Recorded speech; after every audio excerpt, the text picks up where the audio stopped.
what's it called?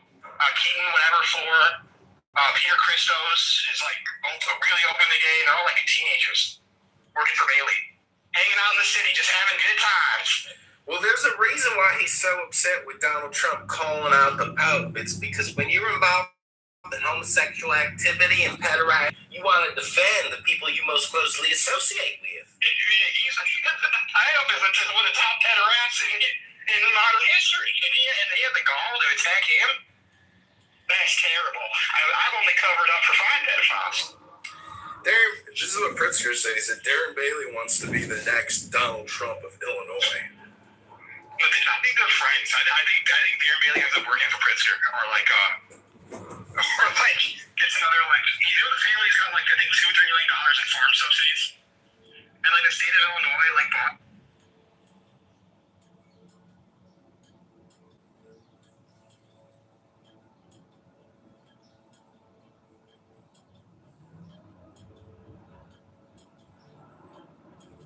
All the arts and wisdom of the Egyptians, as he was skillful in execution.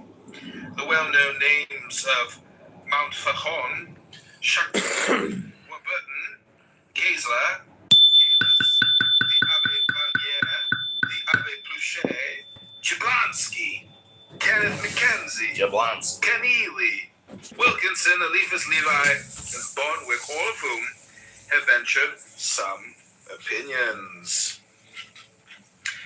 Are sufficient proof of the worldwide interest that this Mensa Isaiaca has aroused. Many years have now passed away since the author made a labor of love of the drawing of the tablet from which the photogravure in this volume was taken. His drawing being finished, his work seemed incomplete until he had supplied as his companion an explanatory treatise. However scanty and imperfect it may be deemed, he begs the indulgence of many a learned reader for its shortcomings, and if he has apparently undervalued the opinions of the modern school of scientific Egyptology, it is only because of his conviction that the tablet is essentially an esoteric character, therefore insusceptible of ordinary methods of interpretation.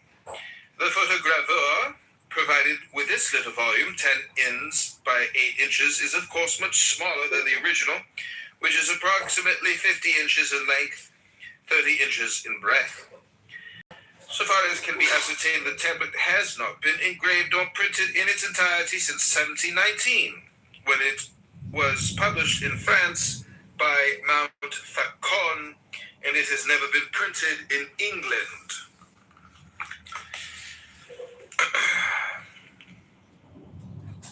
The Isaac tablet is of bronze. The designs are inlaid upon its upper surface and are composed partly of silver and partly of a dark-colored enamel, which is somewhat the tint of steel in the yellow work. Some portions of the silver ornamentation are missing. Perhaps they've been removed by force for the intrinsic value during the turbulent Middle Ages, although it is possible they may have become loosened and lost by accidental violence. Around the whole, the tablet is a border of small designs, or limbus, as Kircher called it. At each corner is a many-petaled rose-like flower. These divide the limbus into 4 portions, 2 vertical, a right and left, and superior and inferior portions. Within this border there are 3 principal horizontal divisions. The upper and lower regions are of equal depth. The central region is deeper and is further subdivided. I'm going to send you a picture of this so you can look it up and enjoy.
they may have become loosened and lost by accidental violence.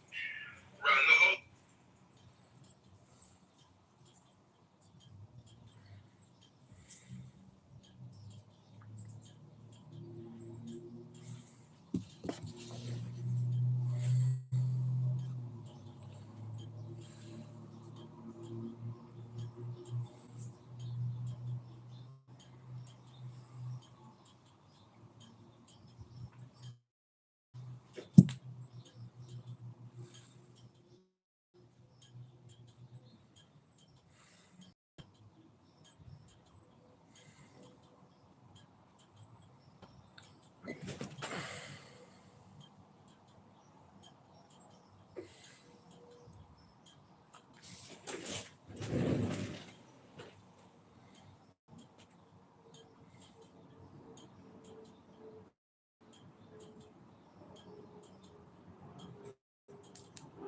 prophet has to, like, I don't know, demonstrate the Quran or has to be like the living example of it.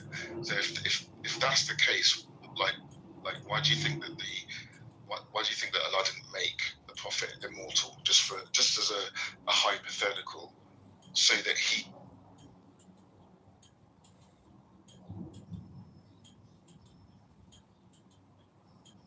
to the Four Noble Truths that I start with from the Buddha teaching. Well, I didn't hear you bring up the Four Noble. Then I would like to bring it up now because Oh, let's do it. Dukkha way to disgrace it. That She's like a 20-year-old Swedish woman from Sweden, by the way. Sam, What's up? I gotta give you your flowers, man. That shit was fucking hilarious, and you freestyled the whole fucking time. And you made sense. Delivery 9 out of 10. That shit was, man. That was a month. Thanks, man. Thanks, appreciate it. I love how they didn't mute you, but they just entered the room. I was unmutable. I was too powerful. That's what you call a mic drop. It is me learning to freestyle. I never thought that it would be useful on Clubhouse, but here we are. You know, it's just very useful. I like the idea of screaming out, "You can't mute me, you're gonna have to shut this damn room down." Hello, Beef. This is Alistair. I'm requesting 60 seconds to read from a philosophy book.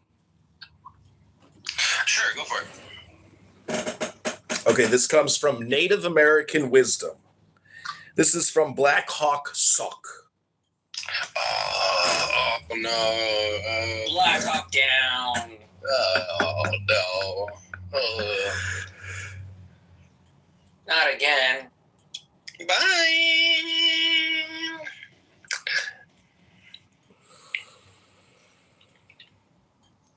I requested 60 seconds to read from a philosophy book, and Beef kicked me.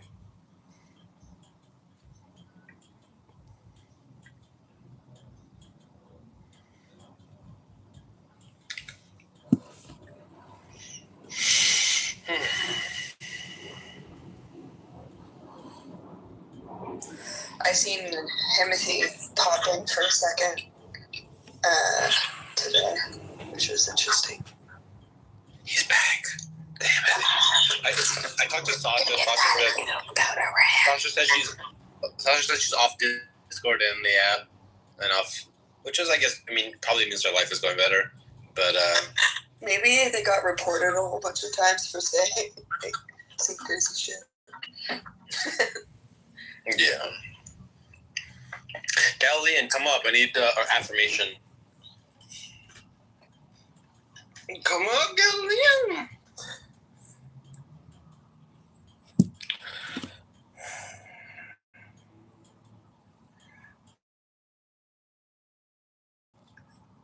Yeah.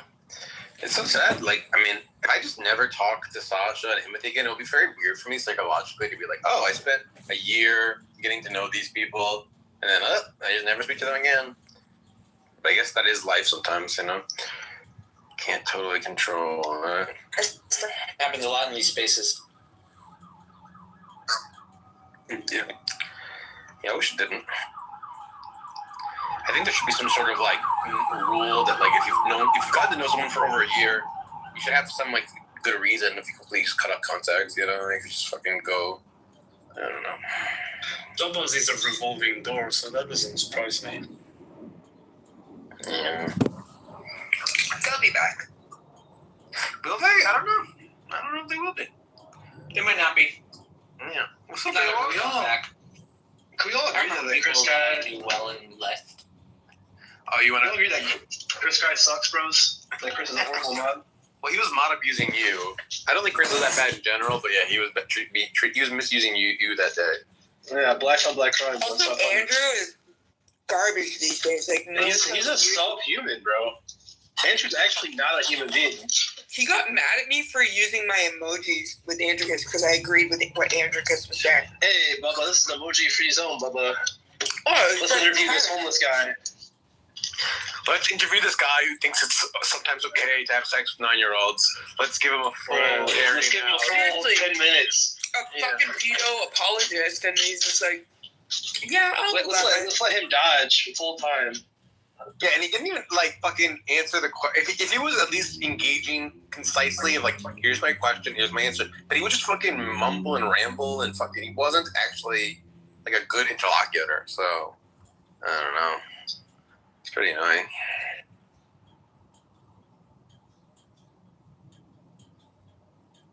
Hey, look, you missed my conquest of El Normo. I wish you had seen it. You would have been proud. Yeah. What'd you do? Throw a penny off a cliff. oh, that's good. That's actually a good joke. They bartered over some deli meats. Man, damn guy. But I disagree with your take on this guy that was talking about Aisha and marriage actually yesterday, because if this was on Fringe View, that's fine. But if people like 1.8 billion people believe in this, maybe not everyone believes in this, but quite a lot of people believe in this. So they will defend it. So in that sense, I think it's actually quite interesting to hear how they are trying to rationalize this irrational belief. But yeah, I get you. But if it was if some other topic or some other case, I would agree. Well, I think it's about the pedophilia. It's like it's the way he engaged was non-substantive and rambly. And like, I don't know why Andrew lops it up. Like, he hears some homeless guy talk about the moon and the stars being correlated with like astrology, and Andrew like combs his pants and lets him go on for an hour. It's like insanity. I think Andrew is quite an interesting person because he seems to really like. I mean, he likes these intellectual conversations, but he seems to like the crazy people on Clubhouse too. So he likes the entertainment and the interesting thing about me is like, well, I think about him is that like he's been in this community for so long, and he can barely recite any argumentation that people presented to him. He's just supposed to be absorbing all this intellectual knowledge, but he doesn't apply it or use it like at all, and doesn't remember it. Like, so it really begs the question what his motivation is for doing these things. You know, it's like, is it like a Jerry Springer thing more so than an academic thing, right? I kind of see you like Jerry Springer. Yeah, but in this case, like, he's the host that's like freaking out half the time. Like, he's been spurting out like and rage quitting a lot. I think modeling him as Jerry Springer is not just pretty plausible, to be honest with you. Like, he is a Jerry Springer type. Like, we should all. Well, I think he's less intentional than Jerry Springer, right?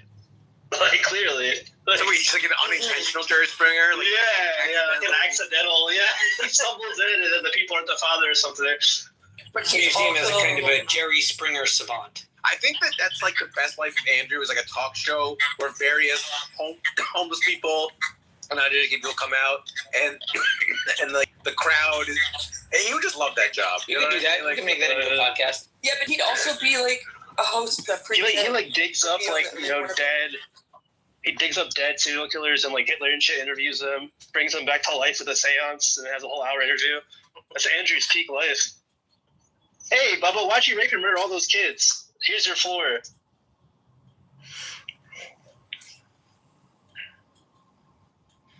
Hey, Beef. What's up? I just had a question about philosophy. Have you ever crossed Dawood?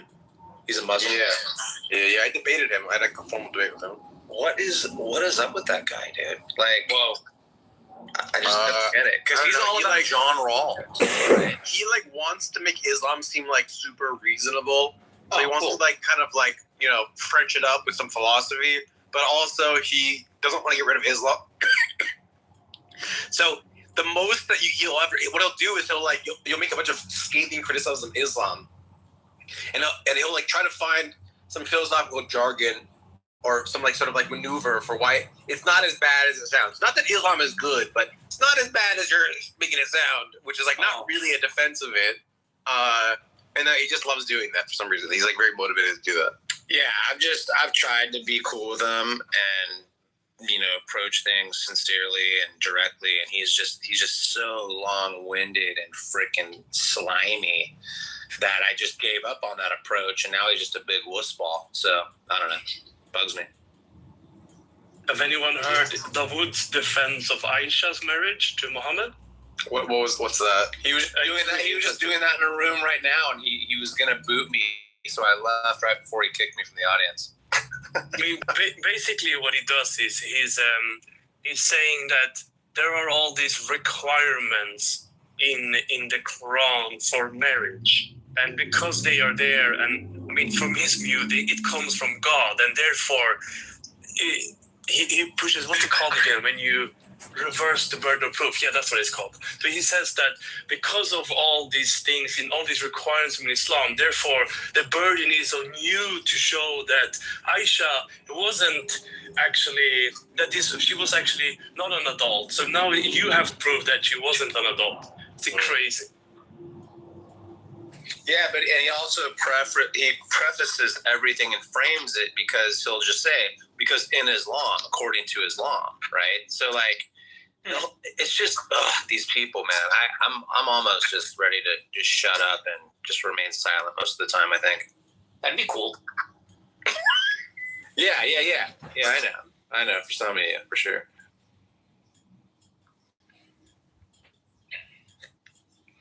I got Tamario in the building. Oh no. What's up, Sam? What's up, everybody?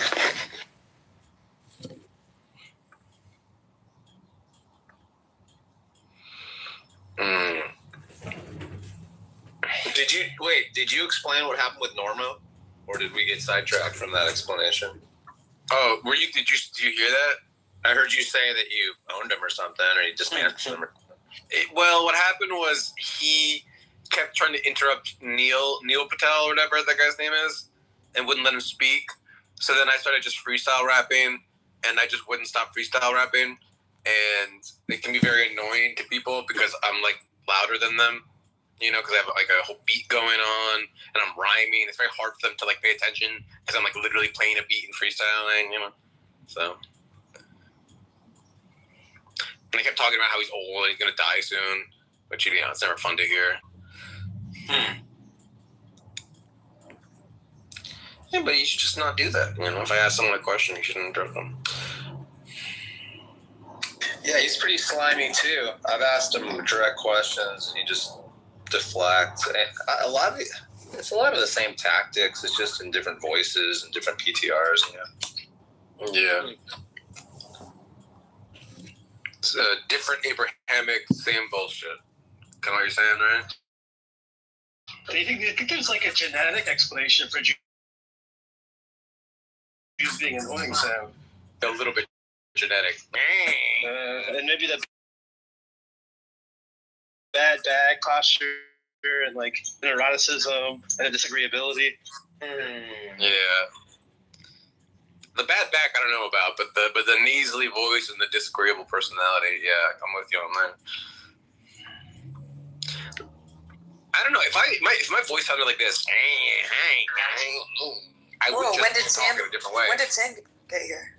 I would just never talk like this. I would just like change it up. Like,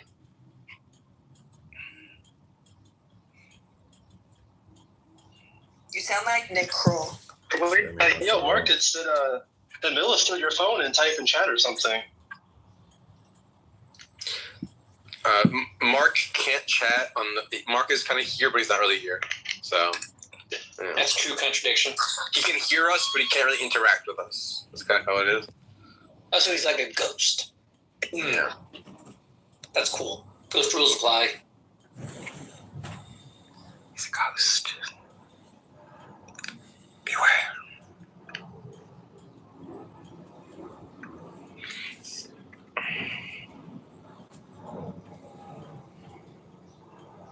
What's up, Tim? What's up, Marshall?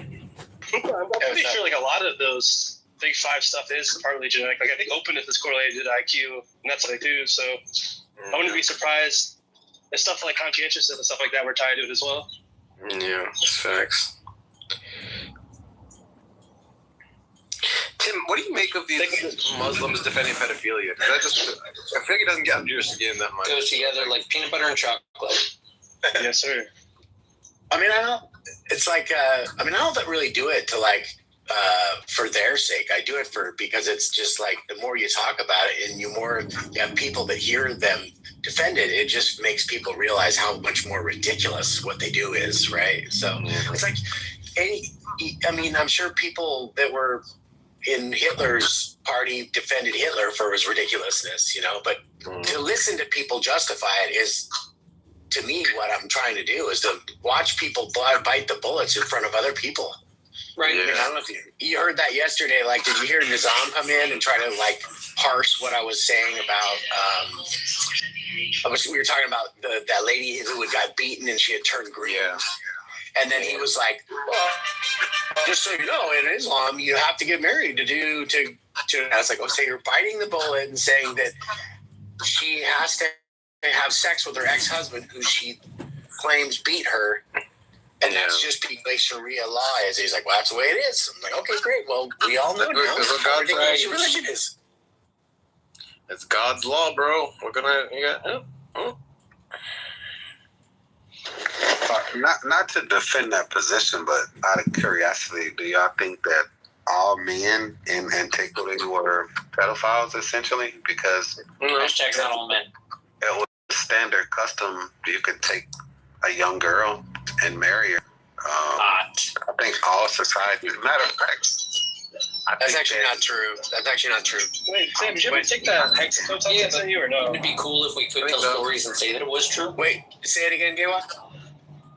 I was talking to Sam specifically. I sent him a Big Five assessment. I don't think you did actually.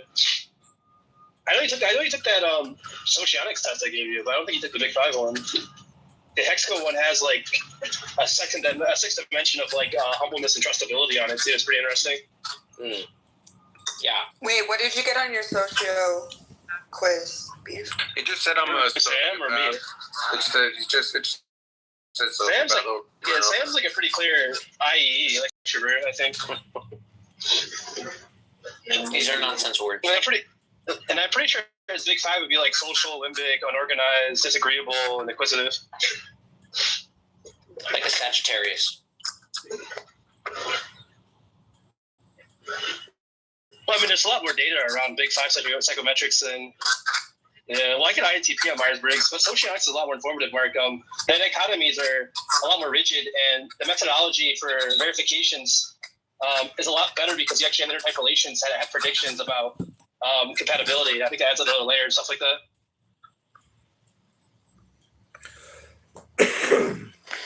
So, again, out of curiosity, and I'm not defending it, it's just open discussion, I guess, but I can respond to it. When did the consensus for, I guess, age of consent, if you will, turn to, 16 or 18? I mean, maybe 200 years ago, people could still say marry like a 12-year-old. And this was cross culture. Oh, what culture did that? I'll just explain to you. I don't think you're fully understanding. The culture was never like you can marry and have sex with little prepubescent children or little girls that had just freshly menstruated, right? That was not a widely done practice. It was true that when girls were married at 13 and 14, that was very true. But that also had to do with the fact that, if a girl started puberty for a couple of years and she was, already like had her hips had widened and things like that, they would call that like she had fully flowered. They would say things like that, like just she had fully like gone through her season. Right. Which means not only that she just menstruated, but that she was now like, look, like the physical changes that girls go through puberty, that, by the time they're 14, it's possible that they're fully like, grown as a woman. Now, I don't think we realized later on that wasn't the best way to go about it too, because we realized that it also had to do with mental maturity, but people weren't routinely marrying 6-year-olds and having sex with 9-year-olds. That was not a routine practice across history. Oh yeah, I agree with that, and it also, I don't know if you're appealing to it, but there's a parable in Ezekiel 16 that sounds kind of like what you're bringing out, kind of like a standard when it's time, when it's appropriate for a young woman, probably at the age of puberty, 12, 13, 14, not 6. But okay, I'm just asking. You can also look at the average age of marriage in different times and places, and it was very rare in Europe to have these like really young child brides.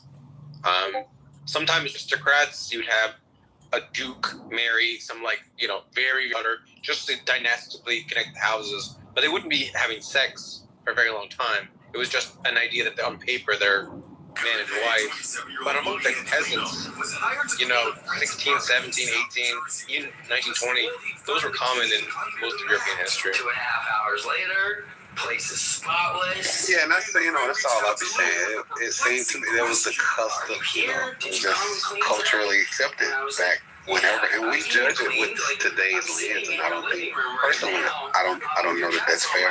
I don't think I understand that because people had. Go ahead, French. They waited till they got their periods because the idea was they were supposed to be children. There would be no reason to have sex with prepubescent child. It wasn't customary. I can think of a few reasons. It wasn't customary though. The point is they would wait till they got their period. Or having arguments. Can you believe some of the stuff those idiots were saying yesterday, French? You have to narrow it down. The Islamic? When we were talking about all that Muslim stuff, those guys that were talking about Aisha marrying at 9. They're doing their best, aren't they? They've got a bit of a tough job. But, yeah.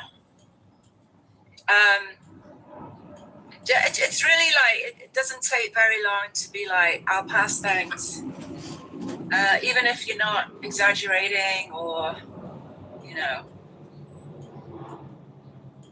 Yeah, what's stopping them from saying it's not okay, and I can say that, my religion was wrong about certain things, no one's stopping you from saying, no, I wouldn't personally do that, and nobody should, and these things are not okay. They have a really hard time doing that.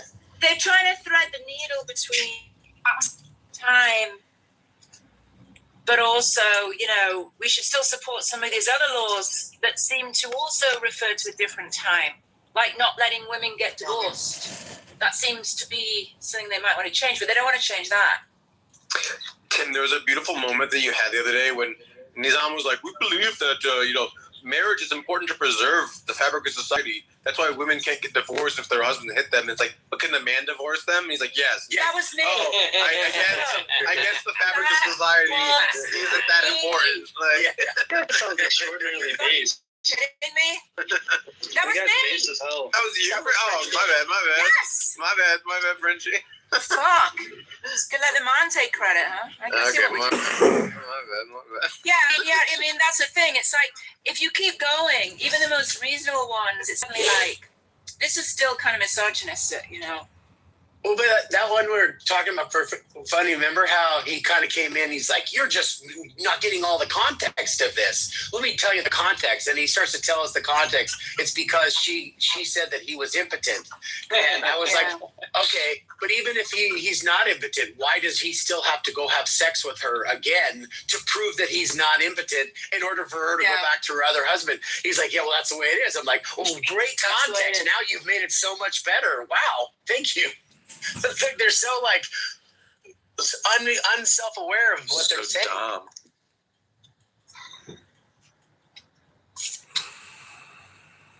But look, there are Christians who come in here saying very similar things. So I don't know that they're like. There's a lot of dumb people on the planet Earth. Yeah. One of the problems they have a hard time is because, like, if you understand how it works with Muhammad within the faith, is that he was to be emulated. He was considered a man of perfect moral character. So his behavior and his actions were never to be questioned. So if you raise a criticism of the actions of him, if you agree with the criticism or put yourself in a light that looks like you're criticizing Muhammad, you've now committed shirk, which is just like basically apostasy. Without knowing anything about him, if you just ask someone, do you think 7th century? 6th century? 7th century. 7th century. Do you think a 7th century Arab warlord would be like morally perfect? Probably He's not. going to say yes, right? Without knowing anything about it. You would just assume not, because how can you be? You're always going to be doing like morally great things to get, success for your people. But if you guys really want to get them up in arms, and next time they come in the room, ask them if they can provide any pre-Quranic evidence for the Kaaba coming from Abraham. What's the Kaaba? That's the stone that they circle around in Mecca when they go on Hajj. Oh, black cube. Yeah. It's actually a building, and there's a stone on the corner. Yeah, there's a room. And inside of it, it was always a pagan. It was a pagan shrine for thousands of years. Mm-hmm. And Muhammad came along and said, "This was built by Abraham and Ishmael."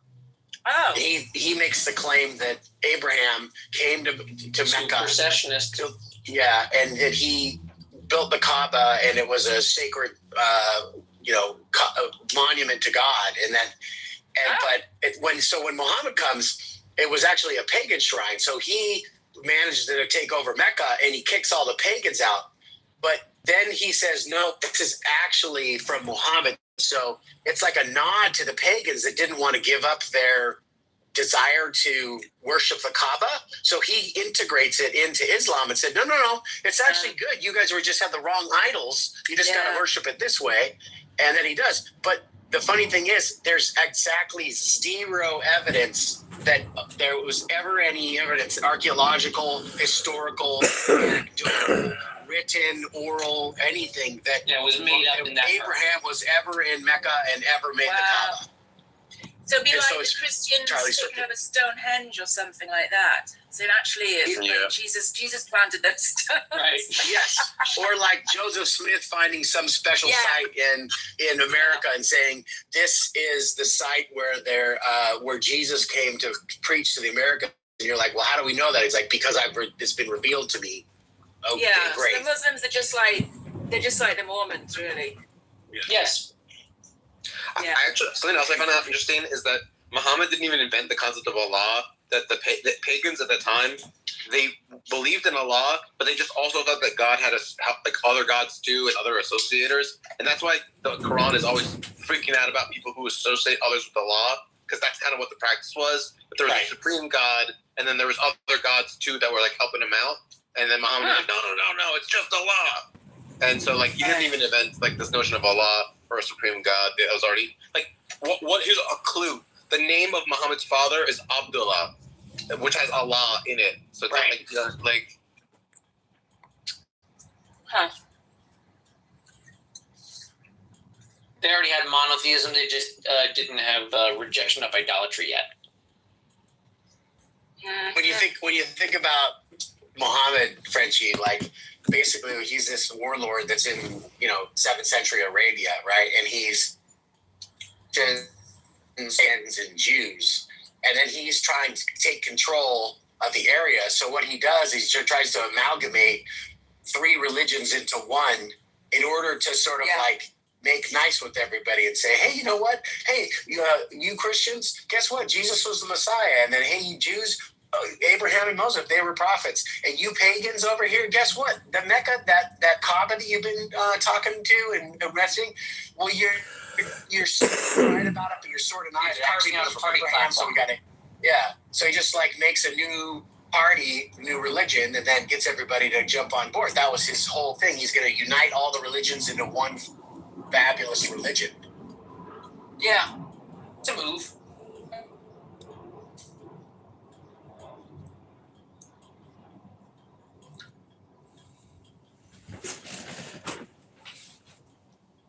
There is something just deeply kind of funny to me about the moral character that Muhammad as he actually probably was, and then the Muhammad as he's tried to sell to us. Yeah, I can't think of a historical figure for whom, like, I don't even know. I'm trying to think of like a good.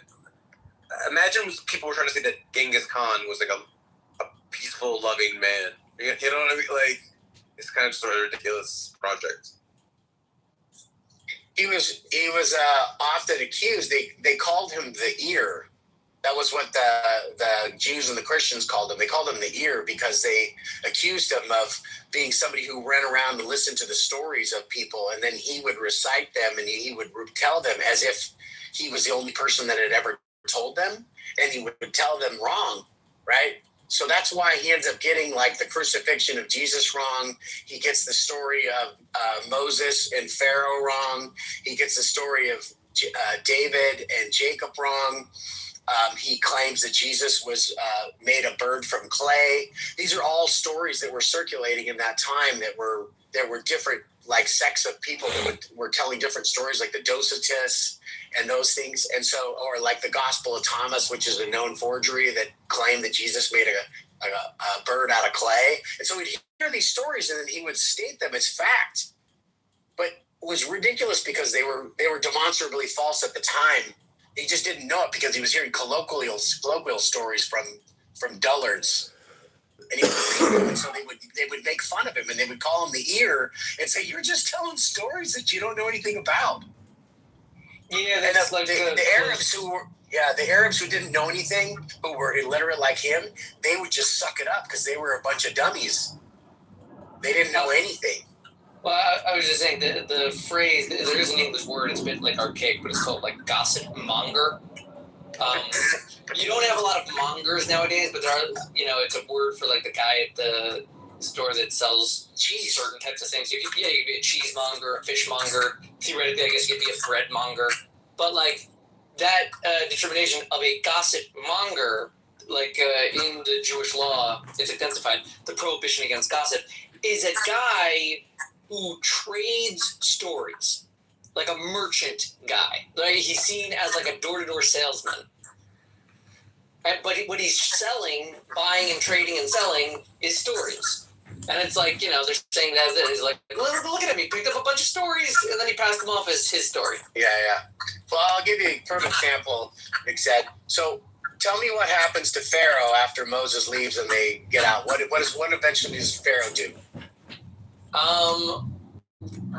Well, according to the Midrash, he was kept alive and eventually became the king of Nimrod,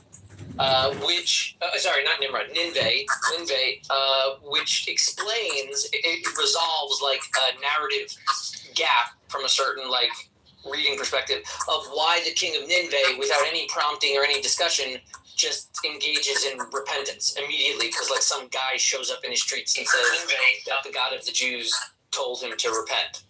But that king, they say, according to the Midrash, was Pharaoh. And that was when he sort of resolved when he had finally repented for the slavery. In the Torah, what does it say? In the Torah, it implies that he dies at the Red Sea. At the Sea of Exactly. He dies at the Red Sea, right? Yeah, Guess how Muhammad recites the story. He says that he repented and he accepted Allah as the one true God. Mm-hmm. Right? So when in the sea? And whatever, sometime after they go to the Red Sea, that he. But that's what I'm saying. He might have been thinking about the Nineveh story. Exactly. But what I'm saying is, if you just go by, because he would always say that the Torah and the Gospel are. So if you go just by the Torah story, he dies, right? So in the way that Muhammad recites it is that he repented of his sins, and he accepted Allah as the one true God. That's partly why they're trying to say, like, they can criticize him by saying that he's like an ear. Like, he picked up all these stories, but you can't conceptualize in your own head which story comes first, how relevant it is, and when things are being added in a different era. Yeah, I don't know. It's a long story. I'm sure we'll get to the bottom of it eventually. He gets the story of Solomon, the Solomon magic story or whatever. There are several. What do you mean? Well, he gets, I can't remember exactly, but he gets the story completely wrong about that. That was 100% fabricated, was never part of any scripture. It's just completely fabricated. A lot of his stories are not scripture, but he is quoting, like, legit midrashim. Yeah. But it's just like, that's late. Yeah, and he doesn't even know that. Like, even the Jews are not claiming that God says that, but Muhammad says that God told him this. Correct. Weird. Yeah. The Talmud of the Jews. Yeah. It's a good book. It is. It's a good book. It's a good book.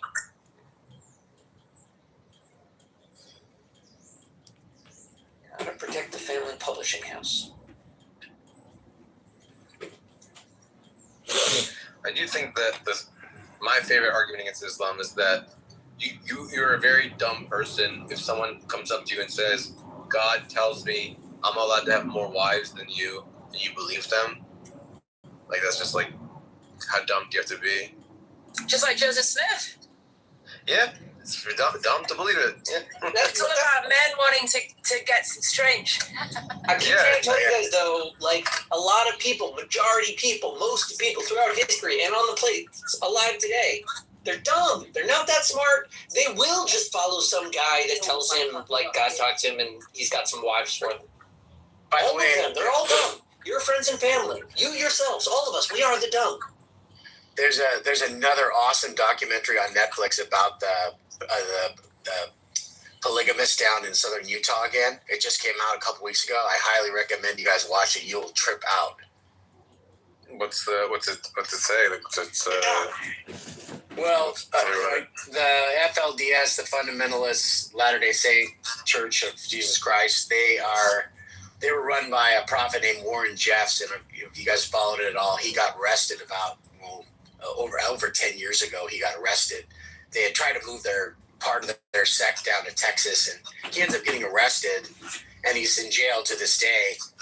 And so now you've got these polygamists that believe that their prophet is in jail, and when he's in jail, initially he starts issuing edicts, he's doing all these prophetic edicts that he's issuing, and he says to everybody, you can no longer have sex. Everybody has to stop having sex because the prophet stopped